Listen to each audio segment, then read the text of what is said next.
மாண்புமிகு அமைச்சர்கிட்ட ஸ்பீக்கருக்கும் ஒரு கேள்வி இருக்கு. மாண்புமிகு உங்கள் தொகுதியில் ஸ்டாலின் முதல்வர் என்ற திட்டத்தில் மாண்புமிகு முதல்வர் அவர்களும் தாங்களும் திசைநிலை தாலுகா திசைநிலையிலே ஒரு முனிசிப் கம் மேஜிஸ்ட்ரேட் கோர்ட்டு அரசாணை வெளியிட்டிருக்கின்றீர்கள். எப்போது அது ஆரம்பிக்கப்படும் என்பதையும் தங்களிடம் கேட்டு தெரிந்து கொள்ள விரும்புகிறேன்.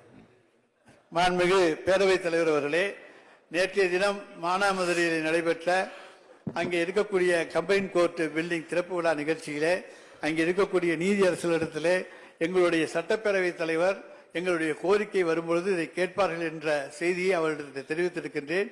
எனவே மிக விரைவிலே உயர்நீதிமன்றம் அங்கே அது திறப்பதற்கான வழிகளை செய்யும். மாண்புமிகு முதலமைச்சர் அவர்கள் அதற்கான அனுமதியை தந்து எங்களுக்கான நிதியும் ஒதுக்கி தந்திருக்கிறார்கள். எனவே அதில் எந்த விதமான சிக்கலும் இருக்காது. பேரவைத் தலைவர்களே, கேள்வி நேரத்தில் சபாநாயகரே கேள்வி கேட்கிற ஒரு புதுமையை இன்றைக்கு தான் நான் பார்த்தேன்.